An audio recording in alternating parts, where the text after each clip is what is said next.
Hello, everyone. I'm Sierra, And I'm Ashley. and this is your weekly dose of Wicked.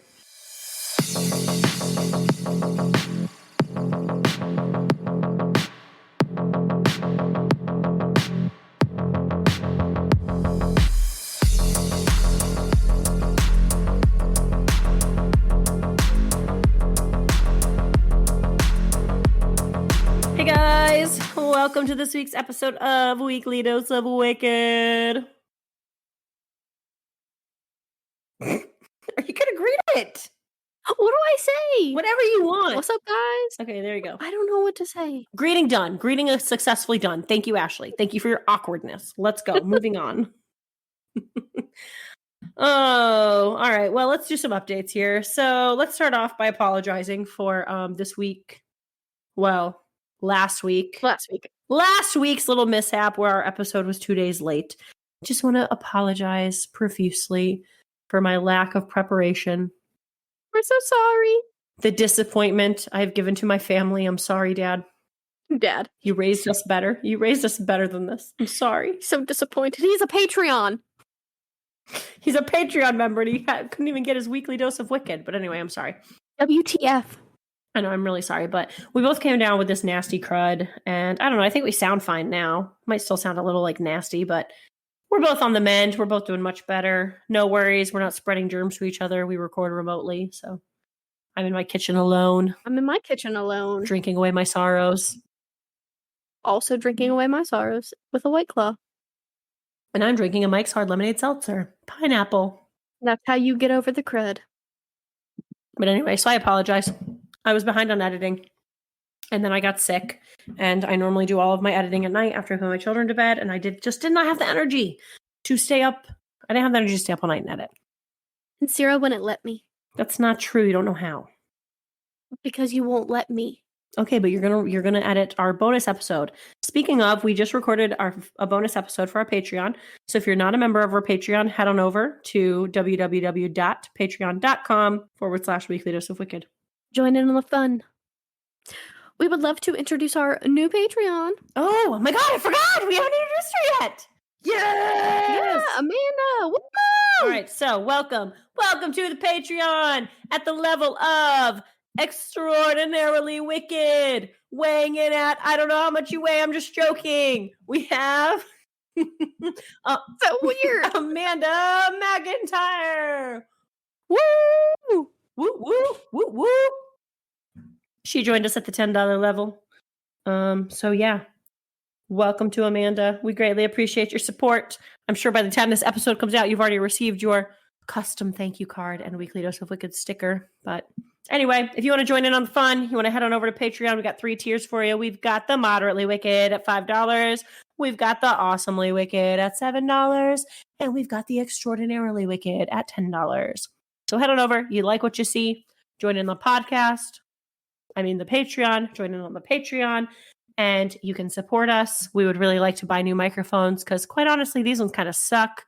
I got to edit out a lot of back noise, and I feel like there's still a lot of it in there. But I'd also really like to get a boom mic so I can pull it down and look real professional. But of course, that's not a necessity. I would also like a recording studio. I also would like a recording studio, but I think we need a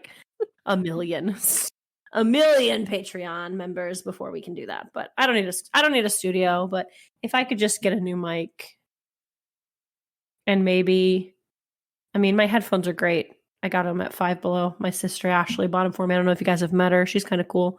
But anyway, my sister Ashley. The coolest. She's the coolest girl I know. I don't know about that, but she's okay. Anyway, she brought me these headphones at Five Below for $5.25, which is contradictory because it's Five Below and they cost more than $5. But I would really like better headphones as well. They'll do for now, but they kind of hurt my ears. Yeah, they're not the best. The most comfortable. That's what I'm trying to say. Yeah. All right. So anyway, we talked about Patreon. So head on over. If you guys want to get in touch with us, you can shoot us an email at weeklydoseofwicked@gmail.com. You can follow us on Instagram at weekly_dose_of_wicked. Or you can just search Weekly Dose of Wicked and we're the only ones that pop up. We also post information on all of our episodes on Instagram. So if you're a visual learner such as myself and you want to see things, then you should head on over there and you will be able to see pictures of our victims, pictures of important evidence, anything we think that might be interesting for you to see along with the podcast. What else we got? Is that it? That's all we really got, right? I think that's it. Oh, but also if you like our podcast, if you like what you're hearing, can you just please go leave us a rating and a review? And all right, let's get into this case. I'm ready to jump in. Ready to rumble. Let's get ready to talk about murder. Woo! All right, I'm gonna jump into this. All right, so I want to preface this episode. This episode is the story of the Holland family.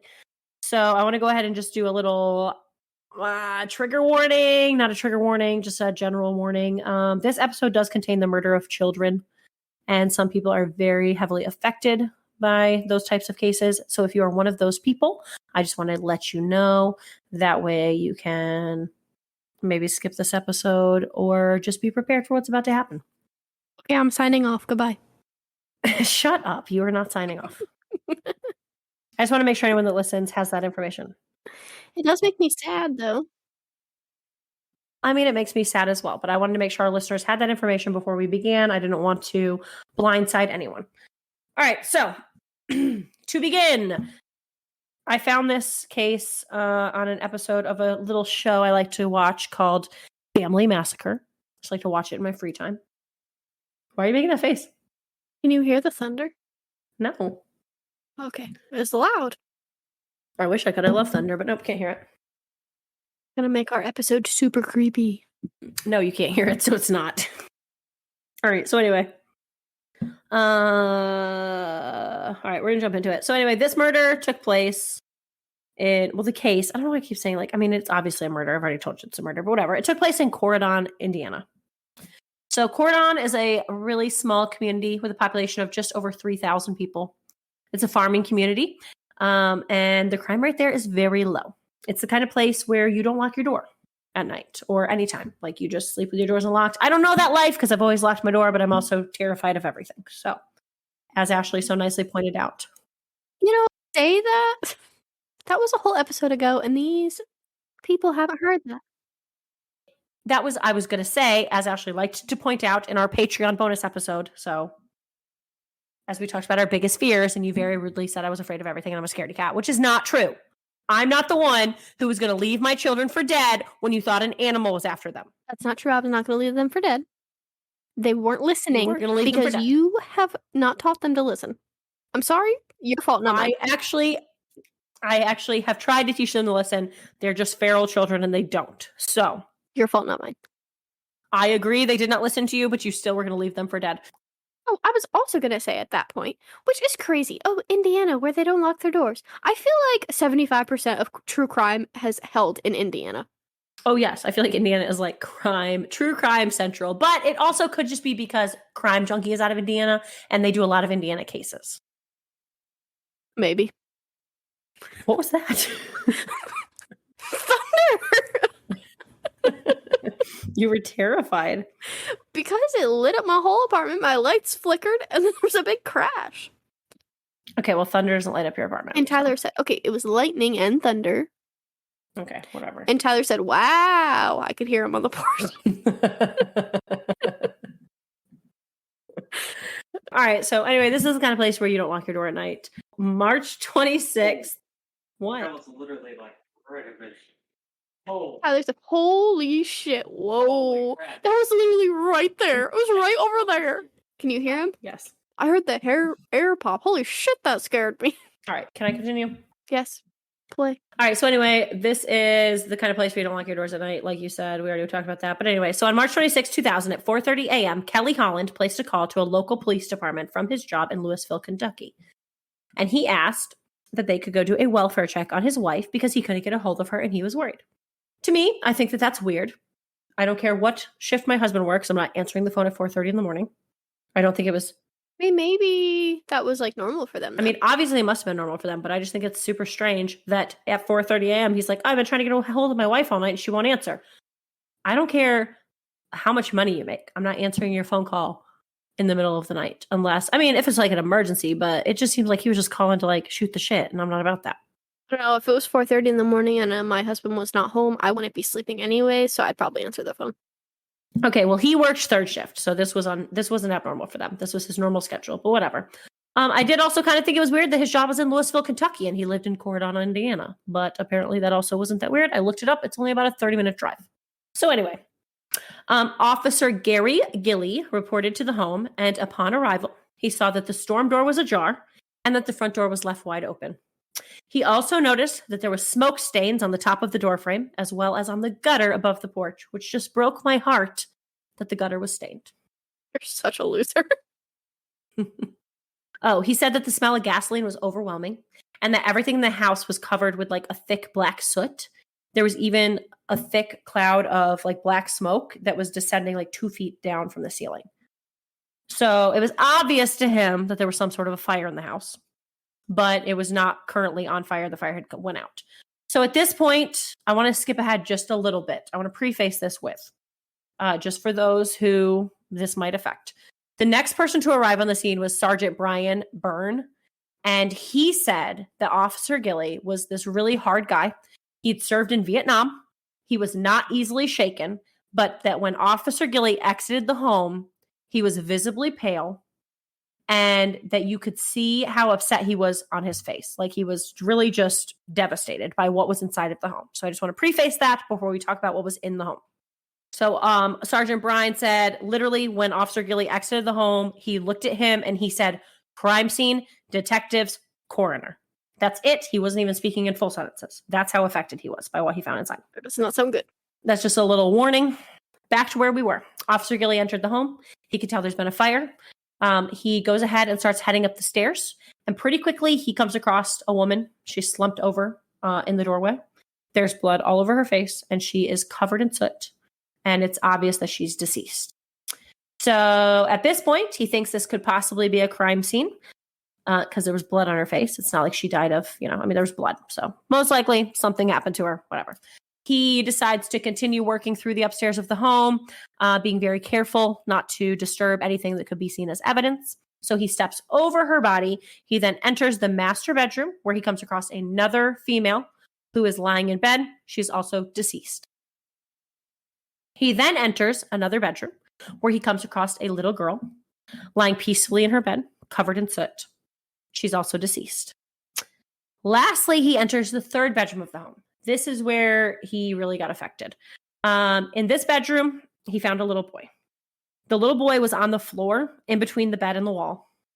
And the wall that was covered in soot, there were claw marks and little handprints, showing that the little boy had struggled and fought for his life trying to escape the smoke that was filling his lungs and his bedroom. Ultimately, though, he was not able to get out of the house in time. So sad. Yeah, Officer Gilly said that to this day, when he thinks about that call, he gets cold chills because of the scene that he witnessed in that little boy's bedroom. That little boy gave me chills. Yes. Yeah. No, it's awful. He said that in all of his life experiences, to this day, he has never witnessed anything else like that, and that he hopes that he never experiences anything like that again. Well, I don't blame him. So upon exiting the house, he has that interaction with Sergeant Brian Byrne. Sergeant Brian Byrne goes ahead and calls in everybody that Officer Gilly told him to call in.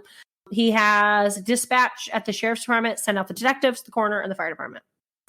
They also go ahead and call in the state police, who send their own detectives out to help with the investigation. Once the paramedics enter the home, they're able to deduce that the two small children had actually died of smoke inhalation, which we pretty much already knew since the little boy fought to get out of the bedroom. He clearly was not deceased prior to the fire being started. And the two adult female victims had died of gunshot wounds to the head. So now they know for certain that this was a murder investigation and not just an accidental house fire.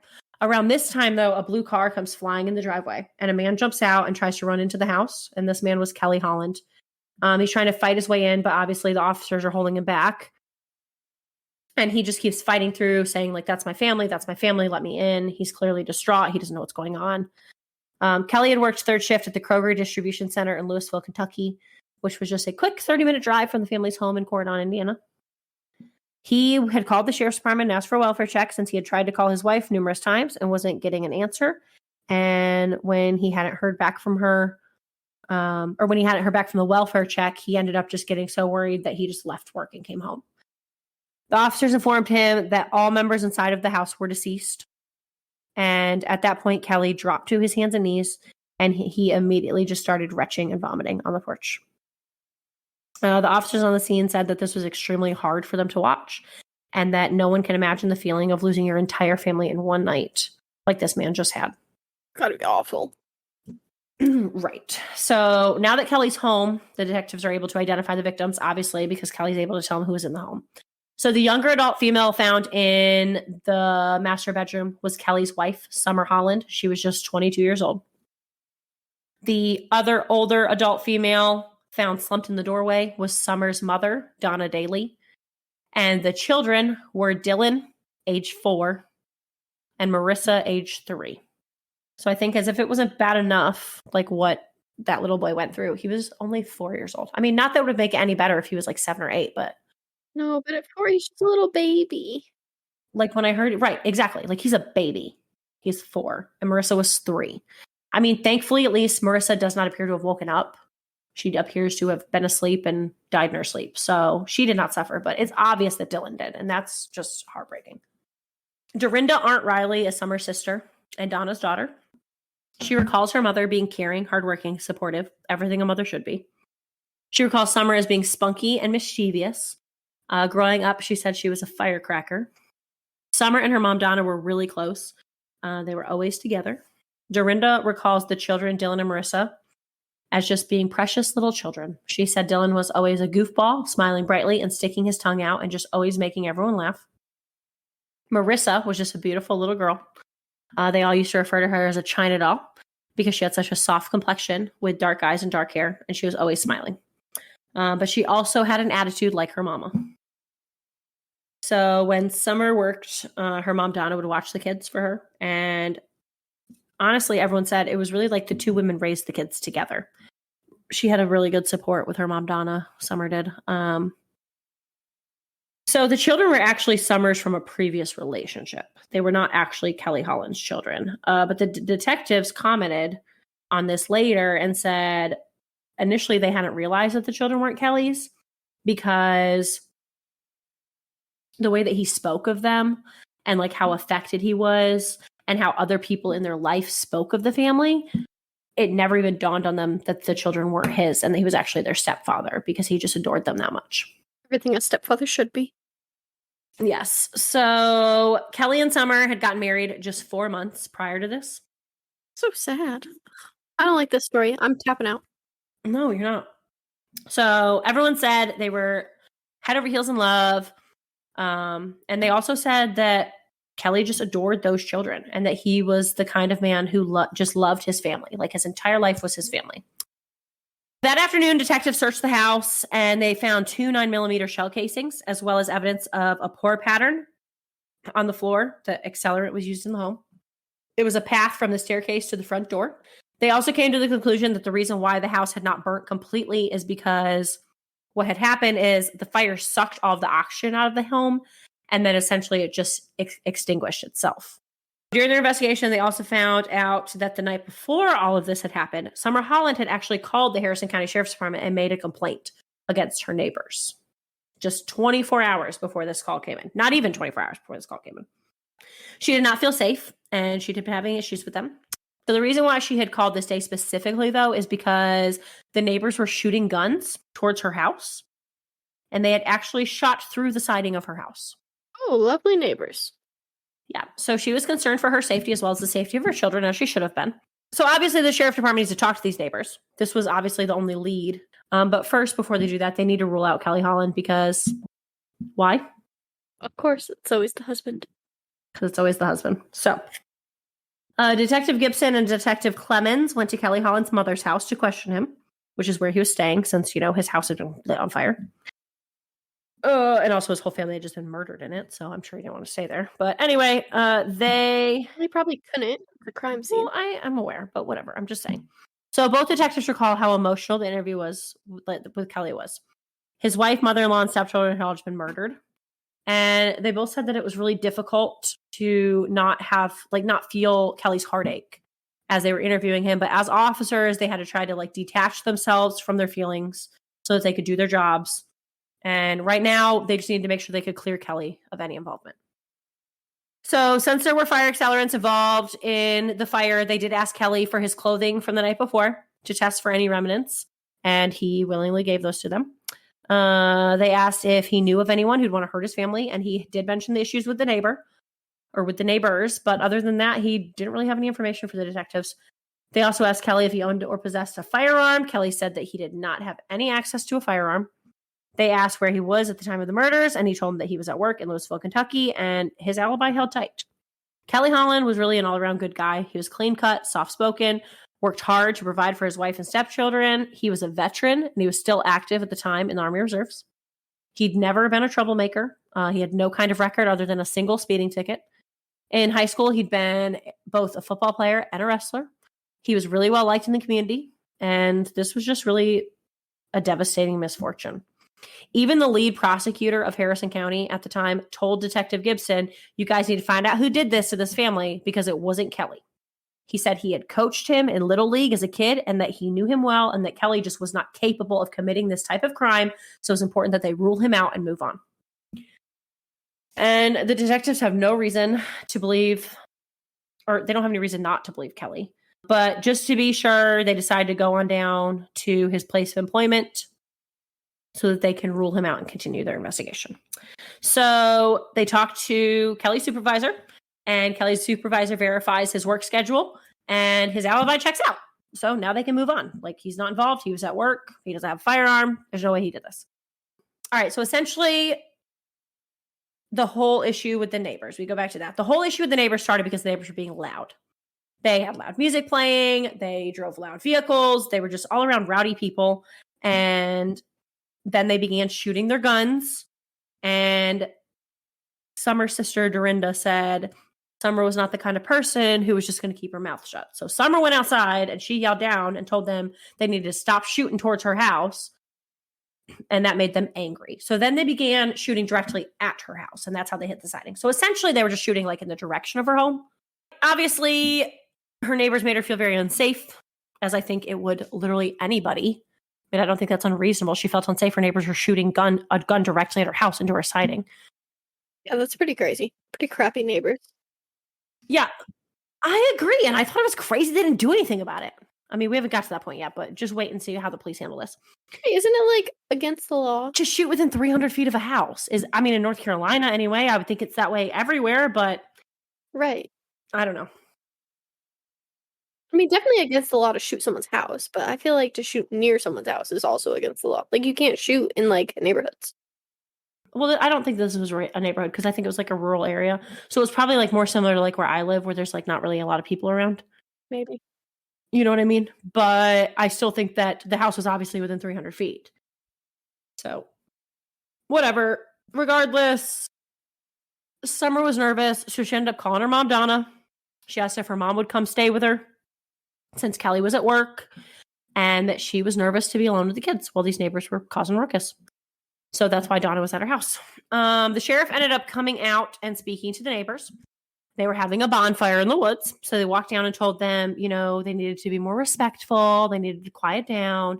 And that if they had to come back out there, then it was going to be an issue. But that's all they did. And to me, that's absolute bull squash. Yeah, that's cuckoo bananas. Yeah, it's insane. So they didn't do anything, though. So anyway, the neighbors, obviously, though, this pissed the neighbors off. Like, they were irate that someone would call the police on them, let alone someone that had just moved into the neighborhood. Her and Kelly had only been married 4 months. How dare she call the cops on someone breaking the law? Well, yeah, I mean, they were mad about it, you know? So anyway, they were upset about it. Whatever. They voiced their anger to the sheriff's department, but the sheriff's department ended up leaving, and they didn't receive any more calls about the rowdy neighbors, so all was well. Obviously, now, though, they have 4 homicides on their hands. So all is not well. Right, but at the time, all was well, so they just left. No big deal. You want to shoot your neighbor's siding? Have fun, buddy. Do what you want to do. Anyway, whatever. Doesn't matter. They bring him in for questioning. The neighbors said, the neighbors were like, yeah, we did have a bonfire. We were partying in the woods. And that Summer did call the cops on them, and that it didn't make them happy. They weren't happy about it. But they said that after the cops came, nobody made any type of contact with the Holland family, and that everyone was gone by midnight. They ran the fingerprints of these neighbors. They also checked for any outstanding warrants, but there wasn't anything on the neighbors, so they couldn't hold them. They had to let them go. So they did keep those potential suspects, but they did need to move on with the investigation, keep things rolling. Their next step was to canvass the neighborhood to see if anyone had seen anything suspicious, maybe a strange car or heard, the gunshots. But unfortunately, they didn't come up with anything in the neighborhood. As the week goes on, there isn't really a lot of movement in the case. But a few days later, some court records surface. And these court records show proof that Summer had a protective order against an ex-boyfriend, and that there could have possibly been some jealousy around Kelly and Summer marrying. So they start to investigate that lead. At this point, it's March 30th, 2000. So it's been 4 days after the murders. I just realized, though, this case and the one I did for the bonus episode are literally like days apart. Really? Yeah, this was March 26th or whatever, and the bonus episode was April 3rd of the same year. Oh, yeah. Like, it's literally like less than a week apart. That's kind of crazy. I didn't even realize that. Okay, sorry. That's besides the point. Let me just plug the Patreon again. No, I'm just kidding. All right, so at this point, it's March 30th, 2000. It's been 4 days after the murders, and they're ready to have the funerals. On the day of the funerals, there was a 3.5-mile processional from the service to the gravesite, and all 4 victims were buried together. Donna was on one side. If you're looking at the gravesite, if you're looking at it, Donna was on the left, followed by Dylan, and then Marissa, and then Summer was on the right. So the kids were in between the 2 women who had raised them. Sweet. And they all shared one big tombstone. I did find it interesting, though, that on the tombstone, Summer's headstone says Summer Daly, and that's her maiden name. So I don't know what the reasoning is for that. Like, if she was just a slacker like me and she didn't change her name, because, I was married for 5 years before I changed my last name. Have you changed yours? Negative. Didn't think so. And you've been married for 3 months. Oh my God. April, May, June, July. This is your, okay, yeah, 3 months. Okay, but I was thinking, August is not my fault. over. This is what has occurred. I put Tyler in charge of going to the courthouse to get me a certified copy of her marriage license. Because I don't want to do that. Okay. I got it. So you're not going to change your name. Got it. So I told him, he's the one that insists I change my name. So I told him that he has to go to the courthouse and get a certified copy. Has he done that? No. I didn't figure it out. I'm refusing to go to the courthouse to get, or not the courthouse, the Register of Deeds, wherever you go. Register of Deeds, yep. But that's in Winston-Salem, and I don't want to do that. I understand. All right. Well, I don't know, though, if the reasoning for that, though, is that she didn't change her name. They'd only been married 4 months, so maybe she hadn't changed her name yet. Maybe. I don't know what the reasoning is. That stood out to me. Like, when I saw it, I was like, oh, that's kind of weird. Yeah, a little weird. But she probably just hadn't changed her name yet. I mean, they'd only been married 4 months. Even if she started, like, the day they got their marriage license, I mean, it still takes months to change your name. It literally takes 1 day, Ashley. I changed my name in a single day. Don't you have to, like, go to Social Security, get your name changed on there? Yeah, you have to apply. You have to apply for your Social Security, like, at Social Security office first. And then they issue a new social. And then wait for it to come back, right? No, they give you a letter to take to DMV. No, I thought you had to wait until you got your new Social Security card. Then once you got the Social Security card, then you went to DMV. No, I did it all in the same day. I thought it was a very, very long process.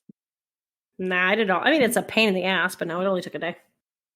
Well, now you have to have appointments to all of those places, so. Oh, yeah, I'm sure. But whatever. It doesn't matter. Okay, that's besides the point. I just thought it was weird that her tombstone said Summer. I saw it and I was like, oh, that's weird. Yeah. But anyway, I don't know. I don't know what the reasoning was. It just stuck out to me. So the day of the funeral, they do end up questioning that ex-boyfriend, but they're able to conclude pretty immediately he didn't have anything to do with this. So he must have had a pretty solid alibi. I don't know, but they're like, yeah, no, not our guy. So now we're back to square one. The investigation has stalled, and it's looking like they're not going to get any other leads. And then they get a call. Oh. This call is going to change. It's going to change your mind. Do you want to guess what the call is? Do you want to guess what this lead is? I don't have a guess. You ruined my bonus episode, so I thought maybe you'd want to ruin my regular episode too. Oh my gosh. Your bonus episode was predictable. I'm sorry. Okay, so you don't want to guess what this lead is? No, I got nothing. All right, so they get a call. It's from a guardsman from the National Guard in Kentucky. where Kelly Holland is also a guardsman with the reserve. The guardsman calls and says that he saw the news about the Holland family, and he has information about Kelly that's a little concerning. He told the detectives that just 2 days prior to the murders, he loaned Kelly a firearm. Ooh. So, Kelly told the police that...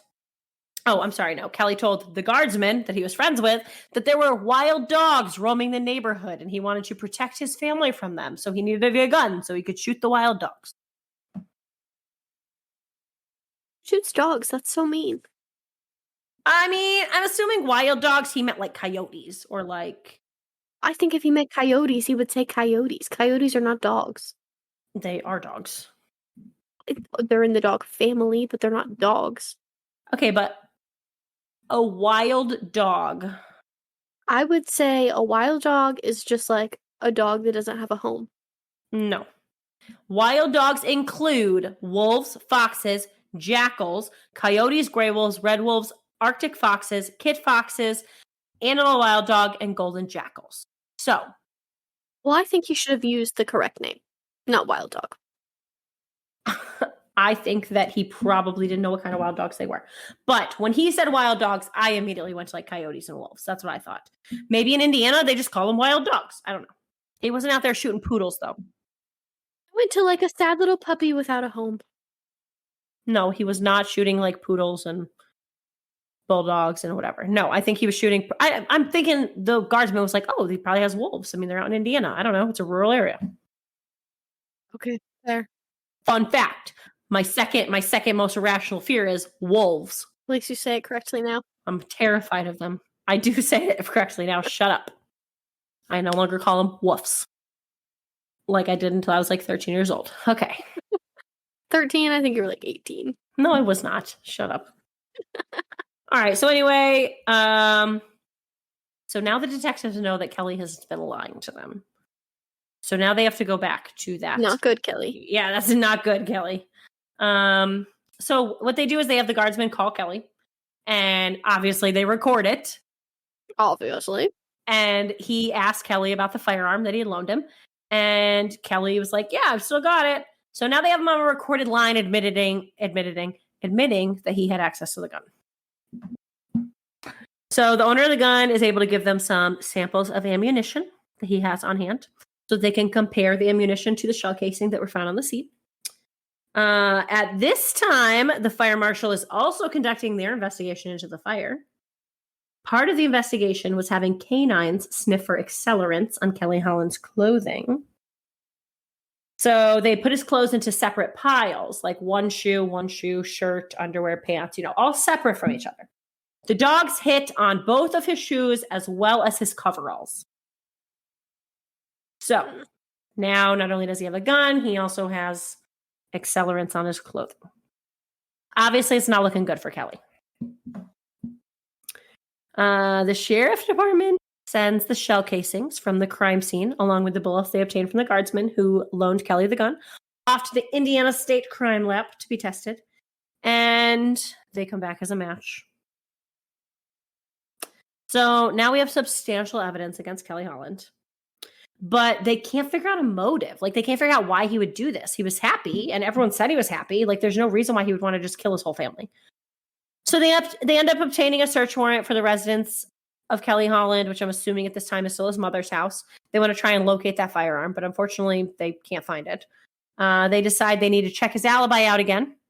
So they start questioning Kelly's coworkers. And this is where the case takes another turn. You remember all those wonderful, shining things everyone had to say about Kelly? Right? How great he was. His coworkers do not agree with that. So his coworkers describe Kelly Holland completely different than how everyone else described him. They say that Kelly is moody and he can be grumpy at times. They also say that you'd never know what version of him you're going to get. That one day he's short and he doesn't want to talk. He's snapping at you and biting your head off. And then the next day he's your best friend, talking your ear off. He's in a great mood. A few coworkers also said that Kelly had confided in them that he thought that Summer was having an affair. And one of them said that Kelly told him he just had to go home from work one night in the middle of the shift so he could catch her in the act. So one of the detectives knew one of the coworkers personally. And so he asked him, he's like, hey man, like, is there any way that someone could sneak out of here for like an hour or two undetected, like mid-shift? And the guy was like, I mean, it would depend on what job they're doing. So they end up looking at Kelly's job description, and it turns out the night of the murders that Kelly was not doing his normal job. He was doing what they call a porter. So essentially, he was just like going around cleaning up messes around the warehouse. So there was like many long periods of time that night where Kelly was cleaning up messes and that no one had seen him. So that being said, he easily could have snuck out the back loading docks undetected and then snuck back in without anyone even noticing. So now they have physical evidence tying him to the crime. They also have the opportunity. So at this time, they ask Kelly if he'll take a polygraph, and he agrees, which we all know polygraphs are not admissible in court. Right, don't do that, dude. It doesn't matter, though. He takes the polygraph. I mean, go ahead and do it, dude, because, I mean, we know he's guilty at this point. But if for some reason you're being accused of a crime you didn't do, polygraphs are not admissible in court. There's no point in doing them. We don't know he did it at this point. Ashley, the bullets match the gun, and he has accelerants on his pants. Okay, it's looking likely, but we don't know that he did anything. You're right. We don't know, but it's pretty obvious that something went down. You're jumping the gun. Okay. Anyway, whatever. I think everyone was agreeing with me. They were all thinking the same thing. Whatever. So he ends up taking the polygraph. The polygraph technician comes out, and he tells the detective that in his professional opinion, Kelly failed every single question pertaining to the Holland home and the murder of his family. So Kelly Holland is now not looking good. No, he's now the lead suspect. The detectives laid out for him, and they let him know he failed the polygraph test. He assures them that he told the truth and the polygraph was wrong.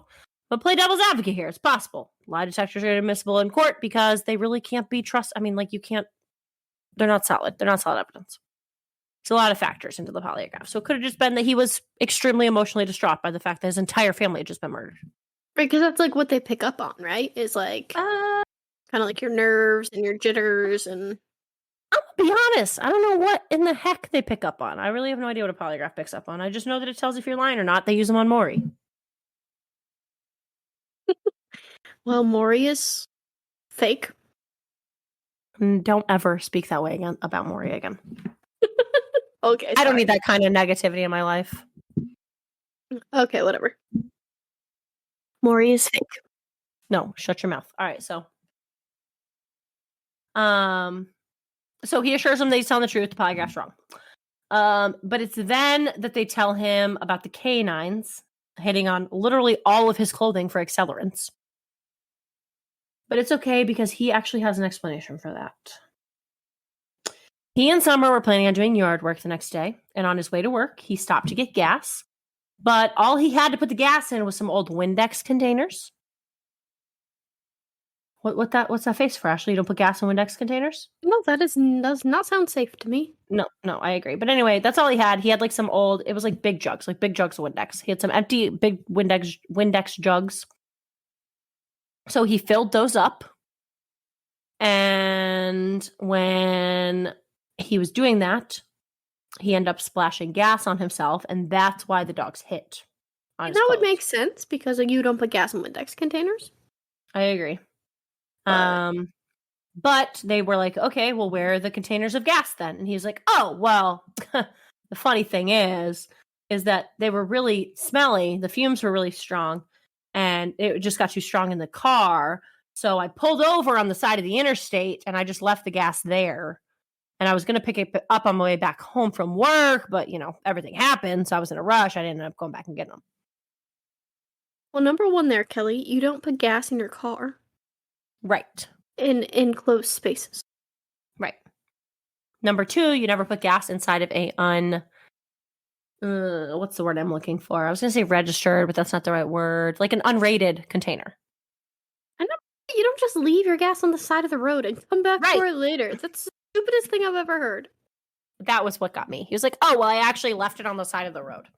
So the detective sends state troopers out to check the highway where Kelly claims he left the gas, but it's not there. Surprise, surprise. So just to play devil's advocate again, though, I mean, it's not shocking to me if he left gas on the side of the road that it would be gone. Like, at this point, it's been like 5 days. Do they not have like highway cleanup or people that just pick random stuff up on the side of the road? I mean, my husband picks stuff up on the side of the road all the time. Well, that's because your husband's weird. One time we were driving down 85 and he just stopped and picked up a whole bunch of logs. Again, he's weird. Cut them up for firewood. I have never once picked anything up off the side of the road. Never in my life. Okay, well, Jacob does it pretty regularly. Because he's weird. I mean, whatever, but I'm just saying, if he left these multiple containers of gas on the side of the road, it doesn't shock me that someone would have picked them up. I mean, especially not like a cleanup crew. Like, maybe your average Joe wouldn't come pick up large Windex containers, but cleanup crews would. Do they not have like inmates cleaning up their highways? I don't know. I mean, we do. I don't know. I think that's probably normal. We got inmates doing all kinds of stuff. We got inmates running the stop signs at freaking road construction. So I don't know, but whatever. At this point, the detectives tell Kelly everything they have on him. And he says, I don't want to be interviewed anymore. I just want to go home. So Detective Clemens and Detective Gibson agree to take Kelly home. On the drive, Detective Clemens is driving. Kelly is in the front passenger seat and Detective Gibson is in the back. And all of a sudden, Kelly says if they'll just pull the car over, he'll tell them what happened. Obviously, they pull the car over on the side of the interstate. Kelly's not under arrest, so they go ahead and advise him of his rights again. And Kelly tells them that he did go home in the middle of of a shift. And he went home with plans to commit suicide. So when he got home that night, he kneeled beside Summer in bed. And Summer had admitted to him that she was very unhappy in their marriage and that she had been having an extramarital affair. At this time, he brought the gun up and it accidentally went off and shot and killed Summer. Accidentally. Yeah, accidentally. He brought the gun up to shoot himself. It went off, shot Summer. Summer's mother, Donna, heard the gunshot and she came rushing into the room, confronting Kelly, and he shot Donna. He doesn't remember actually shooting her, but he does remember the gun going off and he remembers her hitting the floor. But at this point, the children were fine. They were still sleeping in their beds. He obviously does not want to be the one to call into the police to tell them that he just shot his wife and mother-in-law. So he hatches a new plan. He pours gasoline in the doorway and he lights the doorway of the house on fire. He thinks that it's just enough fire that the neighbors will see it and they'll call the fire department, but that it's not enough fire to burn down the whole house. So that way he can, the fire department will be notified there's a fire, they'll come get the kids out and the kids will be safe and he doesn't have to admit that he just killed his wife. Here's a crazy thought. He could call the cops himself. And tell on himself? And not endanger. Yes! He shouldn't have shot his wife. I mean, I agree. I'm not saying I don't agree. I just don't see... A stupid plan, Kelly. Stupid plan. I agree it's a really stupid plan, but it kind of broke my heart a little bit because I was like, obviously he shouldn't have shot his wife and his mother-in-law, but to me it kind of seemed like he didn't want the kids to die. Like he was actually trying to, like in his crazy mental state, he was like, how can I get the kids out of the house without admitting that I killed my wife? I'll light the doorway on fire. The neighbors will see the house is on fire. They'll call the fire department. They'll get the kids out. All is well in the world.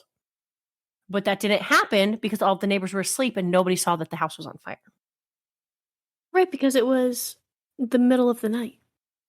Mm-hmm. Unfortunately, we know that no one saw the fire.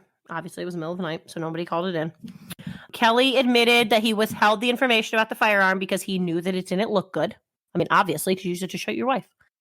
The man he borrowed the gun from, he said, like, the man that he borrowed the gun from, he didn't have anything to do with it. He did not know anything about the crime. He did not give Kelly the gun for him to commit the crime. Like, he wanted to make sure that his friend that gave him the gun was, like, in the clear. He was like, he had nothing to do with this. So they ask Kelly where the gun is, and Kelly tells them that he threw it out the window of his car into the Ohio River on his way back to work. At this point, they go ahead and arrest Kelly. And it's only been 5 days since the murders. So I thought that was pretty quick. But I mean, sounds like not like it wasn't like a master plan. Like it was kind of more of an accident. So it would make sense that he would crack pretty fast. It would make sense, but we'll just continue in the story. Oh, the story's not over. No, we're not done. No. So this was shocking to pretty much everyone. Kelly and Summer had only been together a year at this point. They'd only been together like from start to finish a year and only been married 4 months. So the outside world, they were still very much in the honeymoon phase, and they were madly in love. Also, Kelly doesn't come across as the kind of man who could kill his whole family in such a cold and heartless way, or really at all. I mean, to me, like you said, at this point, it kind of seems like it was an accident. I mean, yes, obviously, shooting the mother-in-law was not accidental, but it may have been like he was in a blackout state, and then he lit the house on fire trying to save the children, which backfired. It doesn't really seem that cold to me at this point. I don't know. Anyway, on April 17, 2000, Kelly makes his first court appearance. So it's been like 3 weeks. He's already in court. Summer's family attends, and they are all sobbing, holding pictures of the 4 victims. And this is the first time that they've seen Kelly Holland since his admission of guilt, because he's been in jail all along, unable to post bail. So they brought the pictures because they wanted him to hurt like they were. But Dorinda said that all they got out of Kelly was blank looks and that he did not shed a single tear for his family. Kelly Holland pled not guilty. The prosecutor decided that he's going to go for capital murder charges. He does this in hopes that this will apply pressure to Kelly to plead guilty. The court proceedings drag out. There are multiple cancellations and reschedulings. But finally, 1 year later, there is a court date. And Kelly Holland shocks everyone at this court date by changing his plea to guilty and testifying about the murders in court. So Kelly had accepted a plea deal in exchange for them removing the death penalty as an option. He would be given life without the possibility of parole. But as part of the deal, he had to, in his own words, address the court and tell them why he had committed these heinous murders. All right. So this is where it wasn't a hard enough case anyway. This is where like my bones really chilled. Like this really disturbed me. You know that I'm really, okay, your favorite serial killer is Picton. I don't have a favorite serial killer because I'm not a sociopath, but I am infatuated with Family Annihilators. Yes. Yes, you are. Because they always come across as so perfect. And then they just snap and kill their whole families. But normally, I mean, there's like 4 different types of Family Annihilators, and we could get all into that, but that's not necessary. But normally, though, the main reason for Family Annihilators there's 2 main reasons. One of them is like financial hardship. Like they've gotten their family into some sort of awful financial situation and they don't see any way out of it. So in their crazy messed up mind, they think the best option is to kill them all. Like that's like one of the number 1 reasons for Family Annihilators. Another one is like honor killings, where somebody in the family has embarrassed the family beyond belief. And so they, execute or kill, whatever. They kill their entire family because of the embarrassment. Like those are the 2 main reasons. Okay. Both horrible reasons, but okay. I mean, both horrible reasons, but okay. Every once in a while, you get like a case that does not fit one of the main 4 reasons. I also don't do Family Annihilators because kids, I don't like kids dying. As much as I, not a huge fan of kids, I don't want to listen to them die. I understand. All right. Well, let's just continue here. But I just wanted to tell you like that this is the part that really got me. Of the entire thing, like this is what got me. And you will see why in just a moment. Kelly Holland takes the stand and the courtroom goes silent. He begins by telling everyone what was going on leading up to the murders. He tells them that he and Summer had not been married long, but they were already suffering in their marriage and they had financial issues. He was working himself to death, trying to provide for his wife and her 2 kids. He claims that he had social anxiety. He also has OCD and is on Paxil for his depression. He and Summer were planning to have a baby of their own, but in order to do that, he had to stop taking his Paxil. I did look into this. Apparently, Paxil does decrease fertility in males. He had to stop taking his antidepressants, and he and Summer hatched a plan that he was going to come home in the middle of the night on his shift for them to do the deed, have coitus, if you will. To me, I think that that's really weird because Donna was at their house. But he says that they had planned he was going to come home in the middle of the night. They were going to do it. They were going to try and make a baby. So anyway, he comes home mid-shift for his late night rendezvous. When he gets home, though, he is not feeling in the mood whatsoever. He's actually full of anger because he walks in and the house is a freaking mess. There are dirty dishes everywhere. Is Tyler talking? Is that the TV? The TV. All of a sudden, it was like AirPlay, and it started playing Pawn Stars. I have no idea. I just texted him. I was hoping he would come shut it off. He's apparently not going to, so hold on. Oh, it went away. Okay. Someone's controlling my TV. Is it now Tyler? I don't know. No, text me back.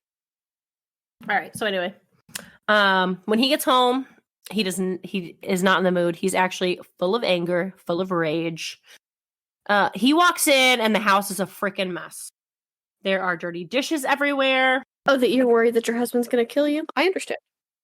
Yeah. Okay. This really gave me an unsettling feeling in my belly. Okay. So there are dirty dishes everywhere. The cupboards are open. There are toys all over the floor. And he is just pissed off because he works so hard for his family and his wife can't even keep their house clean. He heads upstairs and he wakes Summer up and they go back and forth arguing about the messy house. And he is so mad at her, he shoots her. He then heard Donna coming down the hallway, and so he shot her. He then lit the house on fire. But he says that the reason he was so angry was because Summer had told him that she was having an affair just days before the murder. So he was already angry. He was already angry, and then the house was messy. How dare she have a messy house? She deserved to die. Okay, he was already angry and she was having an affair, but he came home in the middle of his shift for a late night rendezvous to make a baby. Right, yeah, I forgot about that part. That doesn't make sense at all. That's the part that got me. And the judge also does not buy this account of what happened at all. And he is angry at Kelly's testimony. He tells Kelly Holland that he planned to kill his wife when he borrowed that gun 2 days before. And that this was not a heat of the moment killing. There was premeditation there. He tells him, you got that gun from your friend 2 days prior so you could kill your wife. Kelly Holland was convicted of 4 counts of homicide and 1 count of arson and was sentenced to life in prison with no possibility of parole. He is currently serving his sentence in the Indiana State Prison in Michigan City, Indiana. Pretty much everyone who took any part in this case says that Kelly Holland is an evil, selfish man, and they're glad that he will never be a free man. And that's it. That's the end of that story. Didn't like it. I didn't think you would. I don't like family annihilators. I don't like kids being killed. And I don't like Kelly. I gotta tell you, though, I had you, though, because you did not think he did it. No. I didn't. He fooled you. You know why? Because that's what those family annihilators do. Well, actually, I have heard this one before. Have you? Maybe I haven't, but I think I've heard you tell me about it before. Because yeah, I told you about it like 3 weeks ago. You were like, I heard about this guy that killed his wife because the house was messy. That's what's going to happen to me one day. Jacob's going to kill me because the house is messy. That's not what I said. I said, I found this case about this man who killed his wife because he came home and the house was a mess. Isn't that terrifying? That terrifies me. What if Jacob kills me because our house is a mess? I told Jacob, if you ever come home and the house is a mess, you don't have to kill me. You can just divorce me. What's up, Jacob? I'm not yelling at you. I'm talking to Ashley about this guy who killed his family because his house was a mess. He thought I was yelling for him because I was in that high-pitched shrieking noise. Right. You getting excited about messy houses? Yes. I mean, I don't know. I feel for Summer, though. I mean, like, I get it. Okay, I don't get it. I don't get it, actually, at all. Yeah, I was going to say, take that back. You don't get it. No, I don't get it. She was a stay-at-home mom, 22 years old. She had a 3-year-old and a 4-year-old. If Kelly Holland went into that marriage thinking that he was going to come home from work every day with a picture-perfect, pristine house, what kind of crack was he smoking? Well, he had no kids. So he did not understand that they are little hellions that make your house a mess 24/7. Okay, but they were dating for like 8 months prior. Had he never been to her house? Did she like clean it perfectly every time he came over? I don't know. All I'm saying is I was messy before I had kids. So it's unrealistic for my husband to think that our house is going to be clean all the time. It did terrify me though, as I was like watching. I was like, oh no. Yeah, I haven't heard the whole story, but I do recall of a man killing his wife in the family. Over the messy house. Yes. But I wonder if he really didn't mean to kill the kids. I just don't know if I buy that. I don't. At first, I didn't think he did. But then when I found out he killed her because the house was messy, I was like, Right. he didn't want those kids without her. No, I immediately was like, that was a stupid plan. He was not trying to help the kids. If he really was trying to help the kids, he would have, like, taken them out of the house before he lit the fire. And left them on the sidewalk. Okay, but I think that if he was going to... my thought was like, okay, if he was going to light the house on fire and he wanted to kill the kids, why wouldn't he pour the accelerants outside their bedrooms? Like, he literally only poured the accelerants at the front door. If he was trying to burn the whole house down, I feel like he would have poured... I mean, have you never seen the movies where they burn houses down? I mean, yeah, but those are movies. Okay, but if I'm going to burn my house down, I'm going to have accelerants everywhere. I'm not just going to put them at the front door. It doesn't make sense. Yeah. I do think that there's some truth to that. I do think there is some truth to that part of the story. I don't know. I think he was a monster who didn't give a crap about those kids. Now, I agree he's a monster. But I also think if he was going to kill Summer, okay, like he wanted Summer dead, okay. Not cool. We've said it once. We'll say it 100 times. You do not have to kill your spouse. You can just get a divorce. I wonder how Mom and Dad will feel about us preaching divorce on our podcast. Divorce is better than murder. I agree divorce is better than murder, but I'm just saying, like, you do not have to kill your spouse. You can get a divorce. You can leave them. It is not necessary to kill them. But if he was going to kill her, it was really stupid to also kill Donna. Like, I don't understand why he didn't just, like, strangle Summer. Like, quietly kill her in her sleep. Donna's sleeping. Wake up the next morning. Summer's been murdered. And then Donna can take the kids. Yeah. So no, it's clear he didn't want those kids. No. I don't know. Whole thing's pretty messed up. Hey, but you know what though? What? I don't think we used the F-bomb one time this episode. I don't think so either. Dad will be proud. You're welcome, Dad. Doing it for you. I really don't think we cussed much at all this episode. No, I don't either. I mean, I said pissed a few times. Well, that's not really a cuss word. Mm-mm. Well, that was not fun. I had a great time. I'm just gonna go eat my brownies now. You enjoy those brownies. We will catch you next week when we cover a whole brand new case. And by we, I mean Ashley. Ashley's going to cover a case if she can get herself together. I was going to swear, but I stopped. If she can get herself together and find a case, because I don't think she's even researched. That is false. I have done all of my research. I just have to write the script. You know what? I'm really, really sick of you flipping me off on the camera. Well, don't be rude to me. I don't want to flip you off on the camera. I've done all my research. I've written all of my notes. All I got to do now is put it together. Okay, well, as of like 2 days ago, you hadn't done anything. So, Well, guess what? I did a lot of crap in the last 2 days. good job. What's your case on? None of your beeswax. What if it's a case I already did? I asked you about him the other day. You said you never heard of him. John Parker. Oh, right. Yeah. John and Judy Parker. I was going to say Peter Parker, but that's wrong. No, John. Such a typical name. John Parker. Mm-hmm. You know what we didn't talk about in the beginning of the episode? What? All of our supporters. Got that listener in the UK. We'll talk about him on a our Parker episode. Yeah. And Should I Serbia, right? Is that where we have one at? Serbia, India, and the UK? We already have like I want to ask their opinion. opinion on what? If I should do a whole episode in my fake British accent, The answer will be no. just for our one UK listener. So from the beginning of this episode 3 hours ago, we had 9 listens on our one today. And now we have 12. Wow. 3 whole listeners. I think that's pretty good. Okay, gotta get my brownies out of the oven, so bye. Peace out, Girl Scout.